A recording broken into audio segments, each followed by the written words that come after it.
மேற்காசிய நாடுகளில் நிலவி வரக்கூடிய போர் பதற்றத்தின் காரணமாக குவைத்தில் மக்கள் வீடுகளை விட்டு வெளியே வர வேண்டாம் என்று அந்நாட்டு அரசு வேண்டுகோள் விடுத்திருக்கிறது. அங்கிருக்கக்கூடிய களச்சூழலை நம்மோடு பகிர்ந்து கொள்வதற்காக குவைத் வாழ் தமிழர் திரு ஷபூரா ஹமீது நம்மோடு இணைகிறார். வணக்கம் திரு ஷபூரா. அங்கே எந்த மாதிரியான சூழல் தற்போது நிலவுகிறது? கொஞ்சம் பதட்டமான சூழ்நிலை தான் நிலவிட்டு இருக்கு. நாங்களெல்லாம் வீடுகளை விட்டு வெளியே வரவில்லை, வரக்கூடாதுன்னு கவர்மெண்ட் அலர்ட் எல்லாம் கொடுத்துருக்காங்க. ஈவினிங் இந்த நோன்புனால ரமதான் டைம்ங்கிறதுனால ப்ரேயர்ஸ் எல்லாம் இருக்கும், அது எல்லாமே நிறுத்தி தான் வச்சுருக்காங்க. பட் பொதுமக்கள் கொஞ்சம் சேஃபாக தான் இருக்கும். மிசைல்ஸ் எல்லாம் வர்றது, ஏவுகணைகள் ஒன்னோட ஒன்று மோதுறது, வெடிக்கிறது, இதெல்லாம் நாங்கள் கண் கூட பார்த்துட்டு இருக்கோம். வீடுகள் எல்லாம் கொஞ்சம் சில நேரங்களில் அதிருது. அப்பப்போ சைரன்கள்லாம் ஒழிச்சிட்டு இருக்கு. அந்த சைரன்கள் என்ன சொல்ல வருதுன்னா 1, 2, 3 டைப் ஆஃப் சைரன்ஸ் கொடுக்குறாங்க.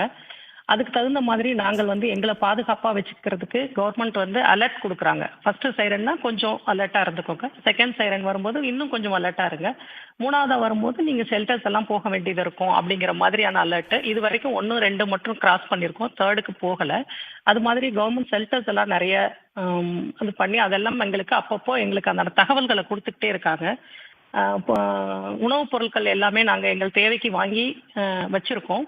அதே மாதிரி கவர்மெண்ட் என்ன சொல்லியிருக்காங்கன்னா, இந்த உணவுப் பொருட்களோட விலையை நீங்கள் ஏற்றக்கூடாது, இப்போ என்ன விலை இருக்கோ அதையே தான் நீங்கள் கண்டினியூ பண்ணணும் அப்படிங்கிற மாதிரியான ஒரு அறிவிப்பையும் வெளியிட்டிருக்காங்க. எல்லோரும் ஒர்க் ஃப்ரம் ஹோம், வீட்டில் இருந்து தான் வேலை பார்த்துட்டு இருக்காங்க. வெளி வேலைகள் அந்த மாதிரி இடங்களில் எல்லாம் நிறுத்தி வச்சிருக்காங்க, யாரும் வேலை பார்க்கக்கூடாதுன்னு. ஏர்போர்ட்டில் சில பேர் மாட்டிகிட்டு இருக்காங்க, அதில் எங்கள் குடும்பத்தை சேர்ந்தவங்களும் இருக்காங்க. எல்லாரும் ரொம்ப சேஃபாக தான் இருக்கிறாங்க. அவங்கவுங்களுக்கான ஹோட்டல்களில் கொடுத்து உணவுகள் எல்லாமே கொடுத்து ரொம்ப சேஃபாக அவங்களை எல்லாம் தங்க வச்சிருக்கிறாங்க. பொதுமக்கள் வசிக்கிற இடத்துல இது வரைக்கும் எந்த தாக்குதலும் இல்லை. பட் இன்னைக்கு காலையில் அமெரிக்கன் எம்பசி மற்றும் வெளியில் இருக்கக்கூடிய இடங்கள் எல்லாம் பாதிக்கப்பட்டிருக்கிறனால ரொம்ப ஒரு மாதிரி பயந்த மனநிலைமையில தான் இருக்கும். ஏவுகணைகள் தாக்கப்படுகிறதையும் அதை இவர்கள் தடுக்கிறதையும் கண்கொண்டு பார்க்குறோம். அதெல்லாம் இது வரைக்கும் நாங்கள் வாழ்க்கையில் அனுபவிக்காத ஒன்று. அதெல்லாம் ரொம்ப மிகுந்த ஒரு மன உளைச்சலை கொடுக்குது. மற்றபடி இந்த அரசாங்கம் கொஞ்சம் நல்லா பார்த்துக்கிறதுனால கொஞ்சம் பாதுகாப்பாக இருக்கிற மாதிரி இப்போதைக்கு உணர்றோம். இனி போகக்கூடிய நாட்கள் எப்படி இருக்கும்னு தெரியலை. நிச்சயமா அங்க இருக்கக்கூடிய ஒரு பதற்றமான சூழலை நம்மளால புரிஞ்சுக்க முடியுது. எந்தெந்த பகுதிகளில் ஒரு பதட்டமான சூழல் தற்போதும் நிலவுகிறது, இந்த அலர்ட் அப்படிங்கிறதையும் கவர்மெண்ட் கொடுக்கறதை தாண்டி மிக பாதுகாப்புக்கு உள்ளான பகுதிகளில் இருந்து பாதுகாப்பாக மற்றவர்களை வெளியேற்றுவதற்கான பணிகளிலும் அந்த கவர்மெண்ட் ஈடுபட்டிருக்கா?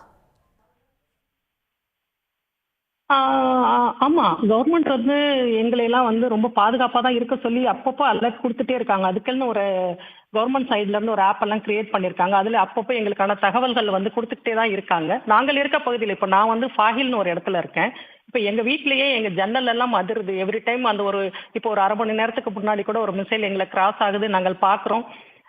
எங்கள் ஜன்னல், எங்கள் கட்டிடங்கள், எங்களோட வீடு எல்லாமே அதிர்றதெல்லாம் எங்களை உணர முடிகிறது.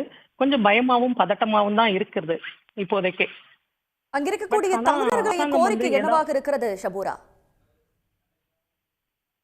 கோரிக்கை மத்திய அரசாங்கம் பேச்சுவார்த்தை நடத்துறாங்க. ஏதாவது ஒரு விதத்துல நம்ம இங்க இருந்து போனா நல்லா இருக்கும் அப்படின்னு தான் நினைக்கிறோம். கொஞ்சம் வயதானவர்கள், முதியவர்கள்லாம் இருக்கிறாங்க. அவங்க இந்த விசிட்ல வந்தவங்க அந்த மாதிரி ஆட்களை காட்சி கொஞ்சம் ஏதாவது ஒரு வழியில அவங்கள வெளியே அனுப்புனா பரவாயில்லாம இருக்கும் அப்படின்றது. இப்ப கூட இந்த நாடு என்ன பண்ணிருக்குன்னா, அவங்களோட மக்கள் வெளியில இருக்கவங்களை எல்லாம் ஜெத்தா வழியாக சவுதி அரேபியாவின் ஜெத்தா நகருக்கு கொண்டு வந்துட்டு அங்கிருந்து பேருந்து மூலமாக குவைத்துக்கு கொண்டு வரதுக்கான ஏற்பாட்டில் முன்னெடுத்திருக்காங்க. அதே மாதிரி நம்ம அரசாங்கமும் குவைத்தில் இருக்கவங்க எல்லாரையும் ஜெத்தா வழியாக கொண்டு போய் அங்கிருந்து இந்தியாவுக்கு அனுப்பலாம் அப்படிங்கிறது என்னோட கோரிக்கையாக நான் மத்திய அரசாங்கத்திற்கும் மாநில அரசாங்கத்திற்கும் வைக்கிறேன்.